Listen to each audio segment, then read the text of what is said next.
Students, आज के lecture में हम पढ़ेंगे role of calcium and iron. Calcium जो है ये बहुत ज़्यादा ज़रूरी है डेवलपमेंट के लिए और इसके अलावा maintenance of bones and teeth.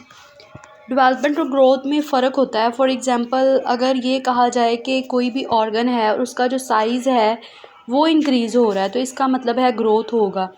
लेकिन अगर कोई भी जो ऑर्गन है वो डिफ्रेंशिएट हो रहा है, फॉर एग्जांपल अगर कोई भी बेबी है और उसकी डेवलपमेंट हो रही है और हैंड्स जो हैं वो पूरे तरीके से नहीं बने और उससे फिंगर बन रही हैं, तो ये डेवलपमेंट का प्रोसीजर होगा। इसके अलावा ये ज़रूरी होता है कि ये सेल मेम्ब्रेन को मेंटेन कर सके। और इसके अलावा जो कनेक्टिव टिश्यूज़ होते हैं, टिश्यूज़ की डिफरेंट टाइप्स के बारे में हम ऑलरेडी पढ़ चुके हैं। इस तरह के टिश्यूज़ जो कि बोन्स को बोन्स के साथ जोड़ते हैं और इसके अलावा बोन को ब्लड के साथ जोड़ते हैं, इन्हें कनेक्टिव टिश्यूज़ कहते हैं।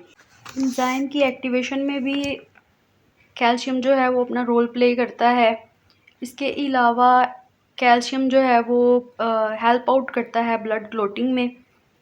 ह्यूमन जो है वो कैल्शियम हासिल कर सकते हैं मिल्क से, चीज़ से, एग से, योक, बीन्स, नट एंड कैबिज। लेकिन अगर किसी भी किस्म की कैल्शियम की जो है वो डेफिशिएंसी हो जाए तो इसके नतीजे में जो नर्व इम्पल्स होती हैं उसका रैपिड डिस्चार्ज हो जाता है। नर्व इम्पल्स क्या होती हैं? ये इस तरह के वेज हैं जिसके ज़रिए से मैसेजेस ब्रेन से डिफरेंट जो बॉडी पार्ट्स हैं वहाँ तक पहुँचाए जाते हैं। इसके अलावा बॉडी पार्ट से ब्रेन तक पहुँचाए जाते हैं। अगर इसमें कोई प्रॉब्लम आ जाए, इसका स्पॉन्टेनियस डिस्चार्ज हो जाए तो इसके नतीजे में टेटनी हो जाती है और इसके नतीजे में जो बोन्स होती हैं वो काफ़ी ज़्यादा सॉफ्ट हो जाती हैं। ब्लड आसानी से क्लोट नहीं होता, स्लोली क्लोट होता है। इसके अलावा जो ज़ख़म है वो भी आहिस्ता से हील होते हैं। आयरन जो है ये इसका मेजर काम ये होता है कि ये ऑक्सीजन की ट्रांसपोर्ट में हेल्प आउट करता है और इसके अलावा स्टोरेज में हेल्प आउट करता है। मतलब हम सांस के ज़रिए से जो भी ऑक्सीजन लेते हैं उसको सेल्स तक पहुंचाना, ये आयरन का काम होता है।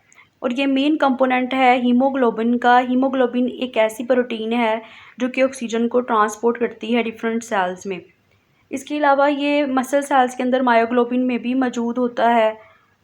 अगर सेलुलर एनर्जी जो है वो रिक्वायर हो, उसकी प्रोडक्शन हो, तो उसमें भी आयरन की ज़रूरत होती है। कोफैक्टर के तौर पे एक्ट करता है एंजाइम्स के लिए।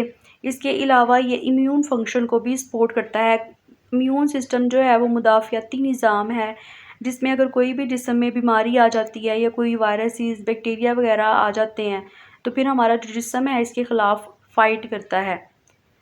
आयरन को रेड मीट से, egg yolk, whole wheat, fish, spinach, mustard वगैरह से हासिल किया जा सकता है। अगर इसकी डेफिशिएंसी हो जाए तो एनीमिया हो सकता है।